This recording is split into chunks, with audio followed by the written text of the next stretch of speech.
This was day 844 of the Trump administration, and if you're looking for where we stand, where things are tonight, the headlines pretty much tell the story. The New York Times is reporting the White House has been reviewing plans for a potential military confrontation with Iran. Former Deputy Attorney General Rod Rosenstein, who only left the job Friday, is speaking out tonight, calling the Mueller investigation justified and characterizing one-time FBI Director James Comey as a, quote, partisan pundit.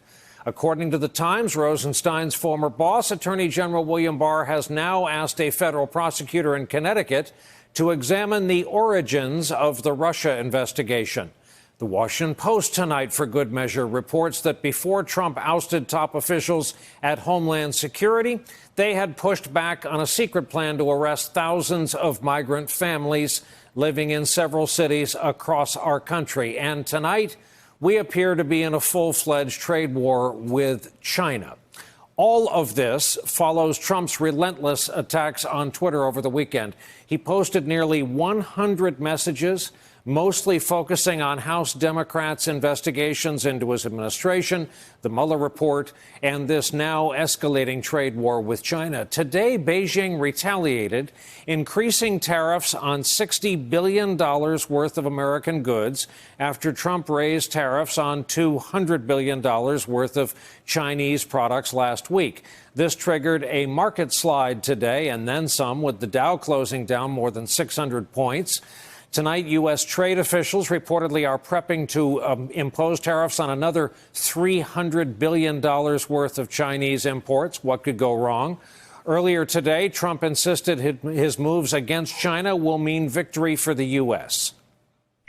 We're in a very strong position. Our economy has been very powerful. We're taking in right now hundreds of billions of dollars. We're taking in billions of dollars of tariffs. If you look at what we've done thus far with China, we've never taken in 10 cents until I got elected. A reality check here. Tariffs are paid by American companies, which then pass the costs on to consumers in the form of higher prices. This weekend, Trump's chief economic advisor was forced to admit as much during an interview with Fox News. In fact, both sides will pay. Both sides will pay in these things. And, of course, it depends. If it's a tariff on goods coming into the country, the Chinese aren't paying. No, but the Chinese will suffer GDP losses and so forth. They may suffer consequences, but it's U.S. businesses and U.S. consumers who pay, correct? Yes, to some extent. I don't disagree with that. There is also news tonight on the president's eldest son, Donald Trump Jr. The New York Times reporting the Senate Intelligence Committee was forced to subpoena him after he backed out of interviews he had originally agreed to. The Times also reports that there are still 29 investigations related to Trump underway involving Congress, federal agencies, as well as New York state entities. Tomorrow, a federal judge is expected to rule on Trump's effort to block the House Oversight Committee's subpoena of financial records from his longtime accountants. Meanwhile, the full House has yet to move forward on holding Attorney General Barr, Treasury Secretary Mnuchin, and former White House counsel McGahn in contempt. Today, Trump was asked about McGahn.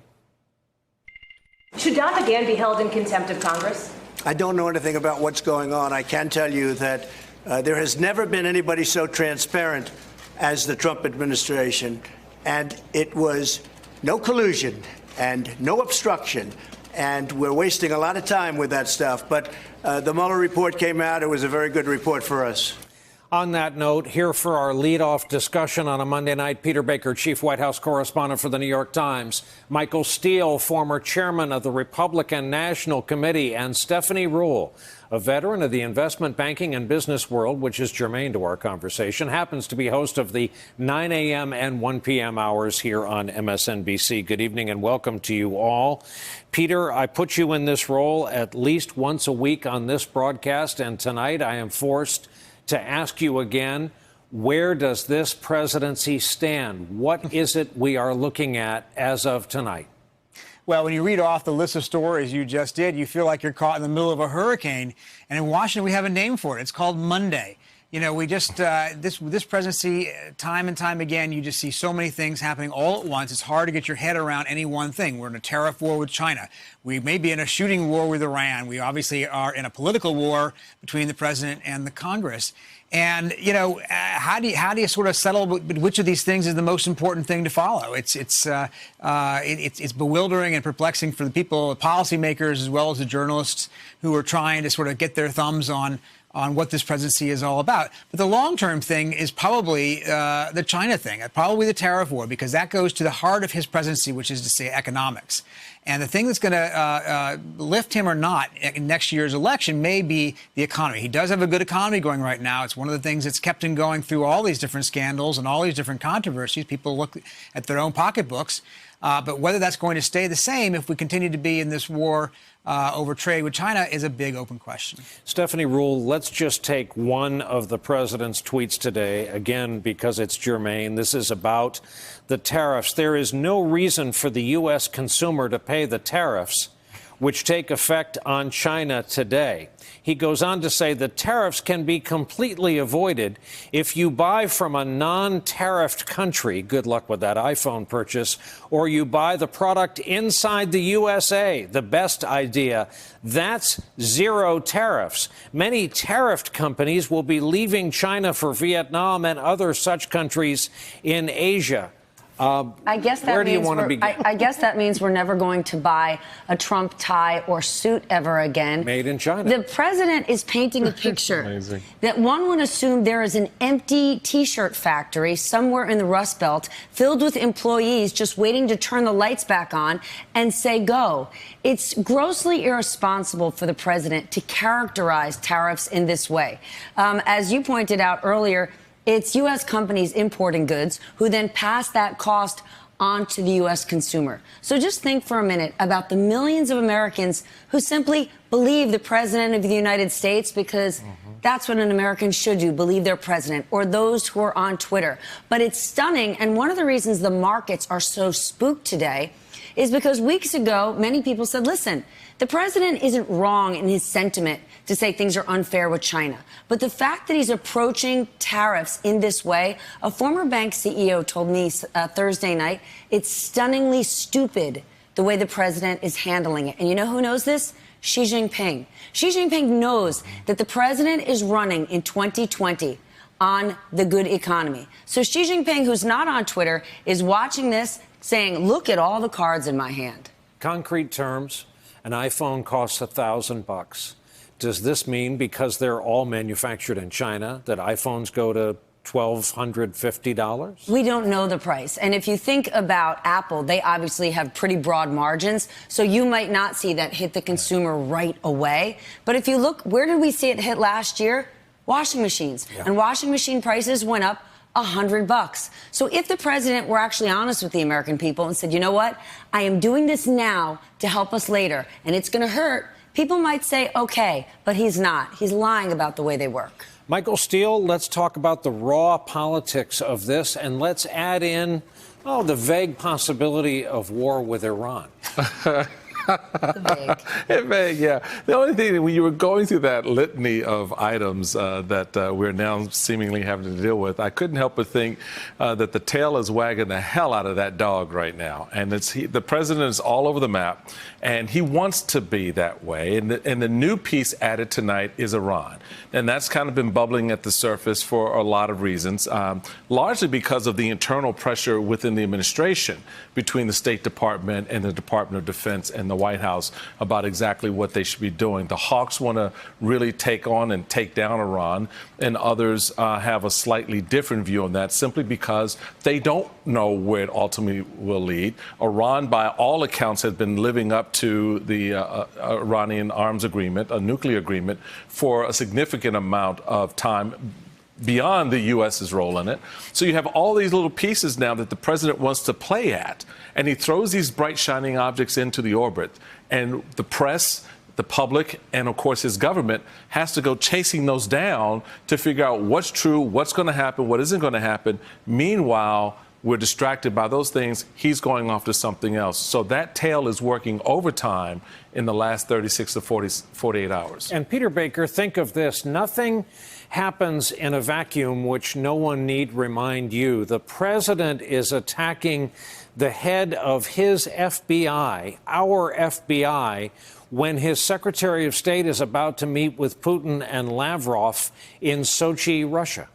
Right, exactly. And when the president said today that he's planning to meet with Vladimir Putin himself in Japan at the end of June as a part of the G20 summit that will come up then. That's pretty interesting. Remember, of course, just last December, the president canceled his last meeting with Vladimir Putin because they were in a conflict in the waters off of Ukraine, and he said, "I won't meet with them until they resolve it." Well, they haven't resolved it, but he's planning to meet with them again anyway. And you're right, the attack on Chris Wray, his own handpicked FBI director, is striking. Up until now, he has not, taken on Chris Wray. Chris Wray has stayed out of his target site, but Chris Wray is objecting to this attack he sees on the Bureau, that surveillance done as part of their Russia investigation should be equated with spying, as if to say illicit and illegal. That's not been determined. There has been obviously reports, including in my paper, the New York Times, about surveillance that was done on the campaign, and individuals into the campaign. The question is, was any of that wrongfully done or not? And right now there's an Inspector General investigation that's looking at that. And as you pointed out, Bill Barr has now appointed a U.S. attorney from Connecticut to take a fresh look at it. This is what the president wants: investigate the investigators. If nothing else, it turns the table on the people who have accused him. Stephanie, let's be candid. Not watching us tonight are Midwestern farmers who have to be up at dawn.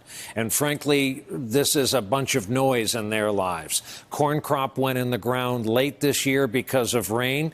They are wondering whether to plant as many soybeans as they did last year. Now, farmers and blue-collar workers have been hit the worst by the tariffs. But remember, when the president first put the tariffs in place last year, we saw the farm industry, or a portion of it, get a $12 billion subsidy. But right now, they're concerned. It's funny that you mentioned soybeans. China decided last year to start buying soybeans from Brazil. They can turn the spigot on or off. China this week, even more importantly than the farmers who are really concerned, and they're at the end of their rope, and they're in states like Tom Cotton's state and Mitch McConnell's state. But if the Chinese government decides this week, if we do a massive treasury auction and they decide, you know what, America, I'm going to sit out. I'm not going to buy U.S. treasuries. That will spook the markets, because it's easy to forget China is our biggest creditor. If they wanted to shoot themselves in the foot, they could just start aggressively selling U.S. treasuries, which would tank the price and jack up interest rates. And then, Michael, you see today the president, as if he was reminded that we're looking at an election, sent out a tweet about money he's asking for the Everglades, tweeted about money he's asking for the Great Lakes. Presidential stuff, Sure. But it comes amid all of this other tumult. Weren't we talking about infrastructure at some point? Right. Wait, isn't this when Brian asks in the show, what did the president do to advance his legislative agenda? Isn't this that portion? That's that portion of the show. So, again, the president is going on as if, and again, this is the play to the base. These are the things that I'm asking for. No one's giving them to me. Congress is not cooperating with me. The Democrats are big obstructions. But he's still out there, shilling as if he's actually put before the Congress a plan to address infrastructure. Right. Put before the Congress a bill or a series of bills that will pay for and have the Congress appropriate the monies for the things that he's tweeting out about. This man watches television till noon. All right, and he's tweeting until noon. So anything that's presidential is going to happen within a very narrow window, and there's not much of that. And that's our reality right now. The markets are on the edge, and Stephanie just hit it out of the park. You can't even begin to think if China really wants to play ball the hard way with Washington. He could really mess up Donald Trump's day, who is yet to be challenged by any national or international crises. China could actually create one for them in the markets if they wanted to. And they don't have a re-election to worry about. Exactly. Yeah, I was going to say. They play long ball. 1.4 billion people. Hey there, I'm Chris Hayes from MSNBC. Thanks for watching MSNBC on YouTube. If you want to keep up to date with the videos we're putting out, you can click subscribe just below me, or click over on this list to see lots of other great videos.